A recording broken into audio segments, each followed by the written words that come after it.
வணக்கம் நேயர்களே, ஃபீபாவின் இன்றைய காலை தியானத்திற்காக உங்களை அன்புடன் வரவேற்கிறேன்.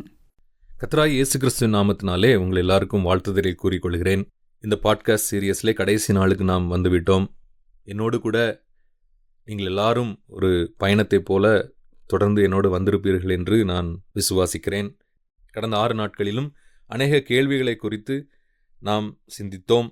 முதலாவது நாளிலே ஆண்டவருடைய சித்தம் என்னுடைய வாழ்வில் நிறைவேறி கொண்டிருக்கிறதா என்று சொல்லி, இரண்டாவது நாளிலே நான் என்னுடைய சுய பலத்தையும் என்னுடைய சுய ஞானத்தையுமே சார்ந்து நான் வாழ்ந்து கொண்டிருக்கிறேனா, மூன்றாவது நாளிலே நான் இன்னும் இந்த உலகத்திற்கு அடிமையாய் வாழ்ந்து கொண்டிருக்கிறேனா, இல்லை ஆண்டவருக்கென்று என்னை நான் அர்ப்பணித்து வாழ்கிறேனா, நான்காவது நாளிலே நான் ஆண்டவரோடு எவ்வளவாய் நெருங்கி ஜீவிக்கிறேன், கடந்த வருடத்தை காட்டிலும் இந்த புதிய வருடத்திலே நான் அவரோடு நெருங்கி ஜீவிக்க என்னை நான் ஆயத்தம் பண்ணி கொண்டிருக்கிறேனா, ஐந்தாவது நாளிலும் ஆண்டவராகிய இயேசு கிறிஸ்துவுக்கு நான் உகந்த சாட்சியாய் ஜீவிக்கிறேனா, அவருடைய சுவிசேஷத்தை சுமந்து செல்லும் கருவியாய் வாழ்கிறேனா என்று சொல்லி நாமே ஆராய்ந்து பார்த்தோம்.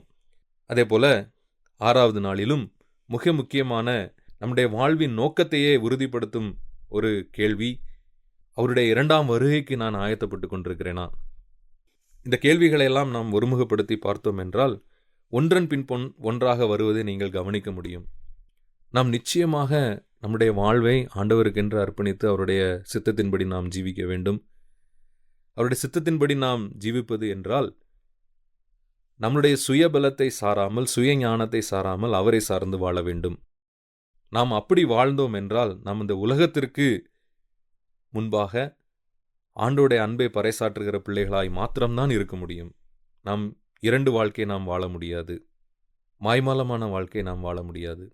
அப்படி வாழும் பொழுது அநேக ஆத்துமாக்களை ஆண்டவருக்கென்று நாம் ஆயத்தம் பண்ணத்தக்கதாய், அவருடைய 2ஆம் வருகைக்கென்று அவர்களை வழிநடத்தத்தக்கதாய் ஆண்டவர் நம்மை எடுத்து பயன்படுத்துவார். சரி, இந்த 7ஆம் நாளிலே எனக்கென்று ஆண்டவர் என்ன வைத்திருக்கிறார்? இத்தனை நாட்கள் நான் ஆண்டவருக்கு என்ன செய்ய வேண்டும், ஆண்டவர் என்னை எப்படி நான் வாழ வேண்டும் என்று எதிர்பார்க்கிறார் என்றெல்லாம் நாம் சிந்தித்தோம். ஒருவேளை இந்த 6 கேள்விகளுக்கும் ஆம் என்று நீங்கள் பதில் கூறுவீர்கள் என்றால் எனக்கென்று ஆண்டவர் வைத்திருக்கிறத ஆசீர்வாதம் தான் என்ன? அதை குறித்து இந்த நாளிலே நாம் சுருக்கமாக சிந்திப்போம். ஒருவேளை நம்மை சுற்றியிருக்கிற ஆண்டவரை அறியாத மக்கள் கூட மிக உயர்ந்த நிலையில் இருப்பதை பார்த்து ஆண்டவரை அறிந்த பிள்ளைகள் ரொம்ப சாதாரணமாக கேட்கிற ஒரு கேள்வி, பாவம் பண்ணுகிறவனும் துன்மார்க்கனும் கூட செழித்திருக்கிறான், ஆண்டவரை அறிந்த நானும் தரித்திரத்தில் இருக்கிறேன் என்று சொல்லி. இதன் மூலமாக அநேகர் சோர்வடைந்து அந்த ஆவிக்குரிய வாழ்விலே அடுத்த நிலைக்கு போக முடியாதபடி கஷ்டப்பட்டு கொண்டிருக்கிறார்கள். நாம் புரிந்து கொள்ள வேண்டிய மிக முக்கியமான ஒரு காரியம், வெளிப்படுத்தின விசேஷம் 22 அதிகாரம் 12வது வசனம் இப்படியா சொல்கிறது, இதோ சீக்கிரமாய் வருகிறேன், அவன் அவனுடைய கிரியைகளின்படி அவன் அவனுக்கு நான் அளிக்கும் பலன் என்னோடே கூட வருகிறது. நாம் அறிந்து கொள்ள வேண்டிய மிக முக்கியமான காரியம் என்னவென்றால், நம்மளுடைய பிரதிபலன் இந்த உலகத்தில் இல்லை, இந்த பூமியில் இல்லை, நித்தியத்தில் இருக்கிறது. ஆண்டவர் நம்மை நித்தியத்திற்கென்று ஆயத்தப்படுத்தி கொண்டிருக்கிறார். அங்கே நமக்கென்று ஒரு ஜீவ கிரீடம் வைக்கப்பட்டிருக்கிறது. 2 பேதுரு 1ஆம் அதிகாரம் 10ஆம் 11ஆம் வசனம் இப்படியாய் சொல்லுகிறது, ஆகையால் சகோதரரே, உங்கள் அழைப்பையும் தெரிந்து கொள்ளுதலையும் உறுதியாக்கும்படி ஜாக்கிரதையாயிருங்கள், இவைகளை செய்தால் நீங்கள் ஒரு காலும் இடறி விழுவதில்லை. இவ்விதமாய் நம்முடைய கர்த்தரும் இரட்சகருமாகிய இயேசு கிறிஸ்துவனுடைய நித்திய ராஜ்யத்திற்குட்படும் பிரவேசம் உங்களுக்கு பரிபூரணமாய் அளிக்கப்படும் என்று சொல்லி ஆண்டவர் நம்மை உற்சாகப்படுத்துகிறார். மகனே மகளே, நீர் சோர்ந்து போகாதே, இப்பொழுது இருக்கிற சூழ்நிலையை பார்த்து நீர் கலங்கி விடாதே, உனக்கென்று ஒரு நித்தியத்தை ஆயத்தப்படுத்தி வைத்திருக்கிறேன் என்று சொல்லி ஆண்டவர் நம்மை பலப்படுத்துகிறார். மீண்டுமாய் நாம் யோசுவாவின் புத்தகத்திலே ஒரு காரியத்தை குறித்து நாம் பார்க்கிறோம். இஸ்ரவேல் ஜனங்களுக்கு முன்பாக யோர்தான் நதி ஒரு பெரிய தடையாக நிற்கிறது. அவர்கள் எல்லாம் கலங்கி போகிறார்கள். ஆனால் ஆண்டவர் மிக தெளிவாய் யோசுவா 4ஆம் அதிகாரம் 24ஆம் வசனத்திலே ஆண்டவர் இப்படியாய் சொல்லுகிறார், உங்கள் தேவனாகிய கர்த்தர் சிவந்த சமுத்திரத்தின் தண்ணீரை நீங்கள் கடந்து தீரும் மட்டும் நான் அதை 2ஆக பிரித்தது போல, வற்றி போக பண்ணினது போல யோர்தான் தண்ணீருக்கும் செய்து உங்களை நீங்கள் அதை கடந்து தீரும் மட்டும் அளவும் அதை நான் வற்றி போக பண்ணுவேன் என்று சொல்லி வாக்குத்தத்தம் பண்ணுகிறார்.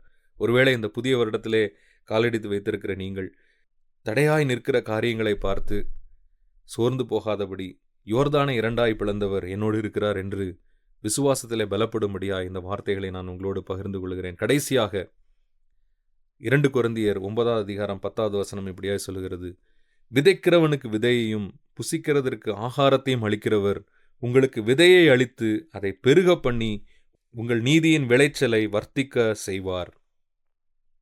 ஆண்டவர் இப்படியாக அநேக வாக்குத்தத்தங்களை நம்மளுக்கு ஈவாய் கொடுத்திருக்கிறார்.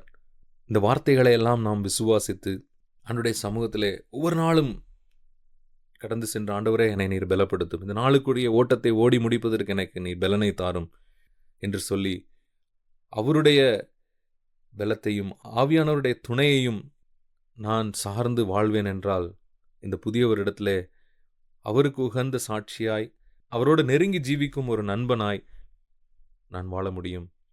எல்லாவற்றிற்கும் மேலாக அவருடைய 2வது வருகைக்கு ஆயத்தமுள்ள ஒரு மகனாய் மகளாய் நான் ஜீவிப்பதற்கு ஆண்டவர் நமக்கு உதவி செய்வார். அநேகரை நம்மோடு கூட சேர்த்து ஆண்டவரை எதிர்நோக்கி நிற்பதற்கு ஆண்டவர் நம்மளுக்கு கிருபை பாராட்டுவார். இப்படிப்பட்டதாய் ஒரு அருமையான தருணத்தை இந்த கடந்த 7 நாட்களிலும் அருளின ஆண்டவராய் இயேசு கிறிஸ்துவுக்கு கொடான கோடி நன்றிகள். நீங்களும் இந்த வார்த்தைகள் மூலமாய் ஆசீர்வதிக்கப்பட்டிருப்பீர்கள் என்று விசுவாசிக்கிறேன். தொடர்ந்து ஆண்டவருடைய சமூகத்திலே நாமே அர்ப்பணித்து ஜீவிப்போம். இந்த புதிய வருடத்திலே புதிய காரியங்களை, புதிய பாதைகளை காண்பித்து நம்மை வழி நடத்துவார். ஆமேன். இன்றைய காலை தியானத்தில் பங்கேற்றமைக்காக நன்றி. உங்களது கருத்துக்களை பகிர்ந்து கொள்ளவோ மேலும் விவரங்கள் அறிந்து கொள்ளவோ 9458505042 என்ற எண்ணிற்கோ அல்லது info@fibaonline.org தொடர்பு கொள்ளவும். தேவன் தாமே உங்களை ஆசீர்வதிப்பாராக. ஆமேன்.